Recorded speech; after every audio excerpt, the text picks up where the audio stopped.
ధన్యవాదాలు సార్. ఇప్పుడు మన ప్రియతమ ముఖ్యమంత్రి నారా చంద్రబాబు నాయుడు గారు తమ సందేశాన్ని ఇస్తారు.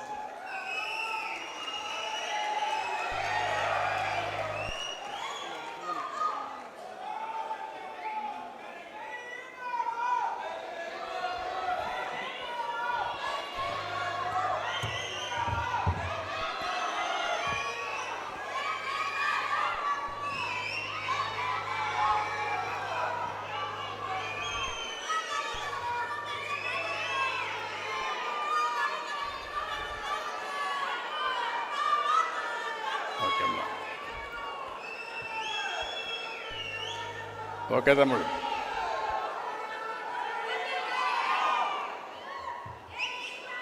గౌరవనీయులు 13వ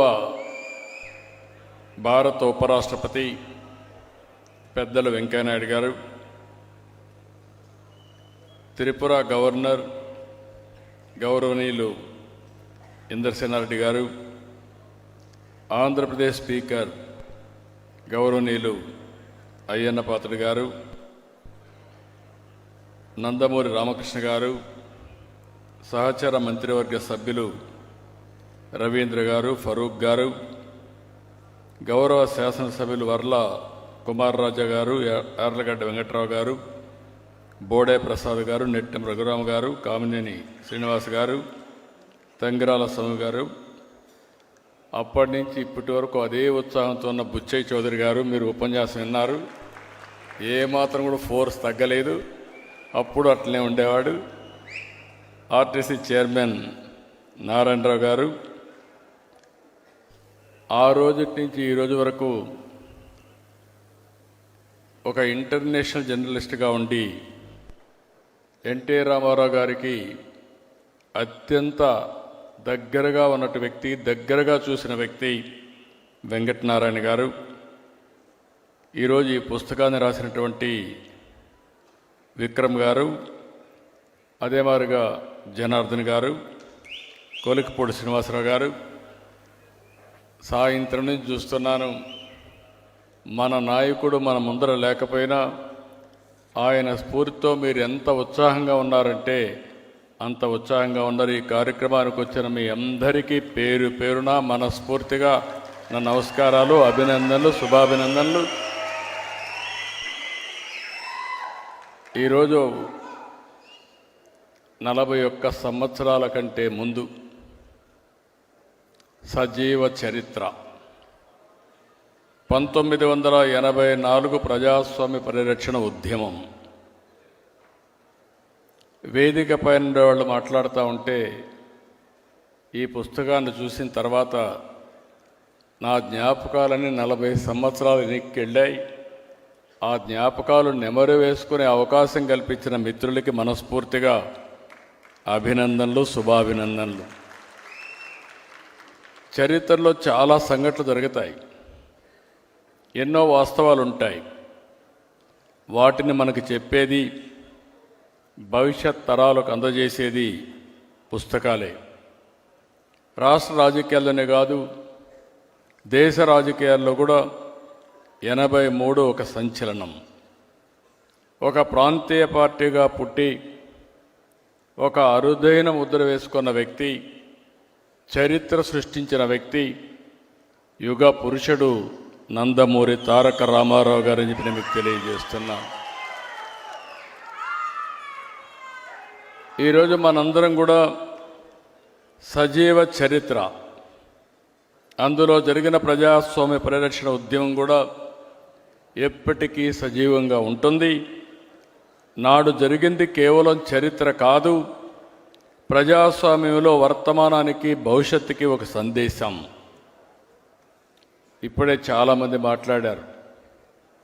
ఆ రోజులు ఒకసారి జ్ఞాపకం చేసుకుంటే ఎన్టీ రామారావు గారు పార్టీ పెట్టడమే ఒక ప్రభంజనం అయితే, తర్వాత ఆయన ఎక్కడికి పోతే అక్కడ రాత్రింబగళ్ళు వెయిట్ చేసి మంగళారతులిచ్చి ఆయనకు స్వాగతం పలికారు. రాత్రింబగళ్ళు పడిగాపులు కాసిన పరిస్థితి. తెలుగు పౌరుషం, తెలుగువారి ఆత్మగౌరవ నినాదాలతో ప్రజలందరూ కోరుకున్నట్లే 83లో బ్రహ్మాండమైన మెజారిటీ, ఒక సునామీ సృష్టించారు. 3.5 దశాబ్దాల పాటు పరిపాలించిన కాంగ్రెస్ పార్టీని ఎక్కడికక్కడ పెద్ద ఎత్తున ఓడించారు. ప్రజలందరూ కూడా ఏకపక్షంగా నిలబడ్డారు. అయితే ఓసారి కాంగ్రెస్ పార్టీ చరిత్రలు కూడా మనం చూసుకుంటే, నాటి కాంగ్రెస్ నాయకులు, ఢిల్లీ పెద్దలంతా కూడా చాలా కుట్రలు చేశారు. అలాంటి కుట్రలో భాగమే 83 ఆగస్టు అని చెప్పి కూడా మీకు తెలియజేస్తున్నా. 20 నెలలే అయింది. ఇప్పుడే మిత్రులందరూ మాట్లాడారు. ఆయన ఆ రోజు మనం ఒకసారి గుర్తుపెట్టుకుంటే, హార్ట్ ఆపరేషన్ రావడం, అప్పుడు ఇండియాలో మంచి వైద్యులు కూడా లేకుండా పోవడం, అందుకే అమెరికాకి వెళ్ళి అక్కడ ఆపరేషన్ చేసుకొని తిరిగి వచ్చారు. తిరిగి వచ్చి మనం అందరం ఆనందంలో ఉంటే, ఆ రోజే కుట్రకు తెరదీశారు. అయితే ఆ రోజు నాకు బాగా జ్ఞాపకం, ఇప్పుడు చాలామంది గుర్తు చేశారు. ఇంద్రసేనారెడ్డి గారు కూడా గుర్తు చేశారు. అదే మరి బుచ్చయ్య చౌదరి గారు కూడా చెప్పారు. అక్కడ వచ్చిన సమాచారం అంతా చూసిన తర్వాత నాకు ఒక అనుమానం వచ్చి, ఏదో కుట్ర జరుగుతూ ఉంది, దీన్ని తిప్పి కొట్టాలంటే ఎమ్మెల్యేలు మెజారిటీ ఉంటే తప్ప సాధ్యం కాదని రాత్రికి రాత్రే మొత్తం 161 మంది ఎమ్మెల్యేలని ఆ రోజు రామకృష్ణ స్టూడియోస్లో ముషిరాబాద్కి చేర్చాం. అది గేమ్ చేంజర్గా అయింది. ఆ రోజు కానీ రాకపోయి ఉంటే, ఇంతమంది ఎమ్మెల్యేలు లేకపోయి ఉంటే, ఏమాత్రం కూడా భయపడకుండా ముందుకు పోయే పరిస్థితి వచ్చేది. అంత మునుపు కూడా చరిత్ర మీరు ఒకసారి చూస్తే 47 నుంచి 84 దగ్గర 37 సంవత్సరాలు. 37 సంవత్సరాల్లో 26 ప్రభుత్వాల్ని పడగొట్టారు. 18 నెలలకు ఒక్కొక్క ప్రభుత్వం పోయింది. కానీ ఈ మహాపోరాటంలో గెలిచింది ఒకే ఒక వ్యక్తి, అది నందమూరి తారక రామారావు గారు.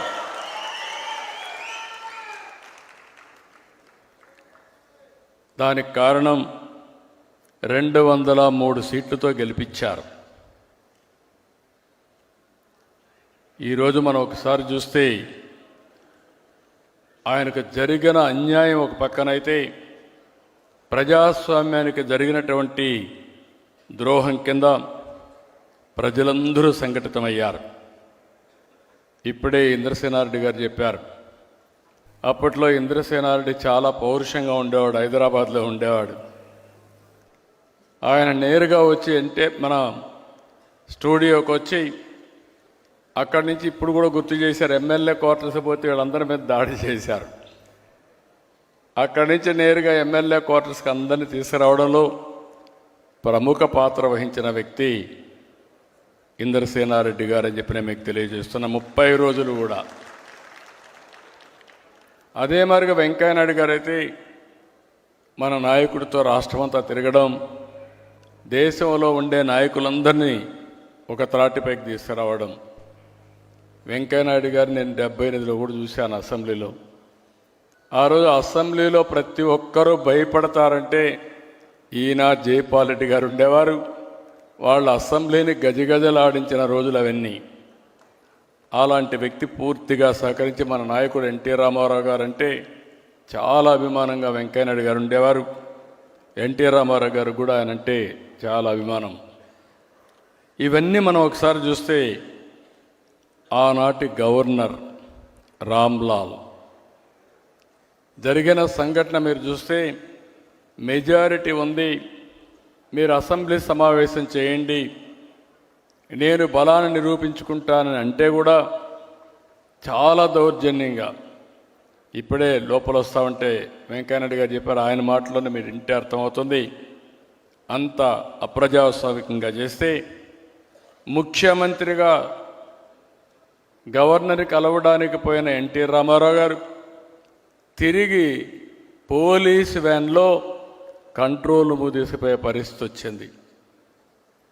ఆ ఒక్క సంఘటన దేశంలో ఉండే ప్రతి ఒక్కరిని దిగ్భ్రాంతికి గురి చేసింది. అంతేకాకుండా దేశమే కాకుండా భారతదేశం మొత్తం బగ్గుమనే పరిస్థితి వచ్చింది. కన్యాకుమారి నుంచి కాశ్మీర్ వరకు ప్రజలందరూ కూడా ఒకటయ్యే పరిస్థితికి వచ్చారు.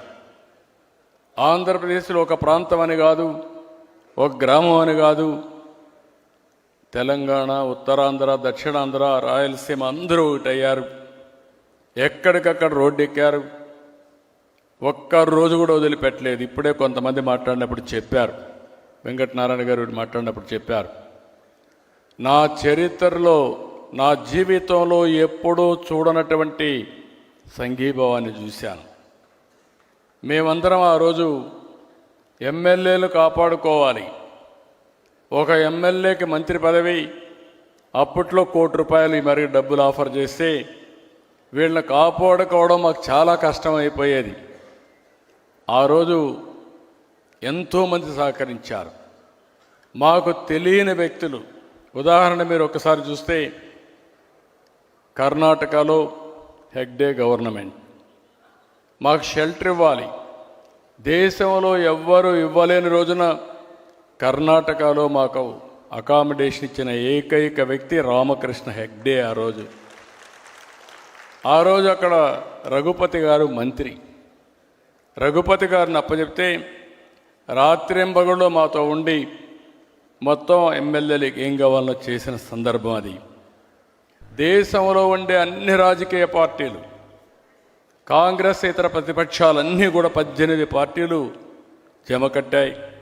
ఒకే మాట, ఒకే డిమాండ్. మీరు చూస్తే గవర్నర్ రామ్లాల్ రీకాల్ చేయాలని పెద్ద ఎత్తున ఉద్యమాలు చేశారు. హేమీలు.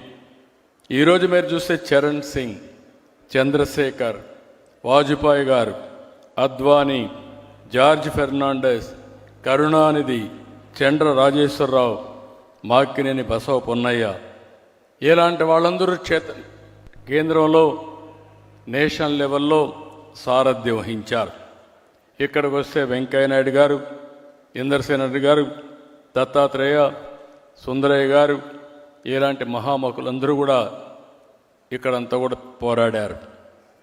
ఆ రోజు జ్ఞాపకాలు చూసుకుంటే కట్టుబట్టలతో నేను బయలుదేరి వెళ్ళిన తర్వాత 30 రోజులు మళ్ళా ఎన్టీ రామారావు గారు ముఖ్యమంత్రి అయిన తర్వాతనే ఇంటికి వచ్చాం.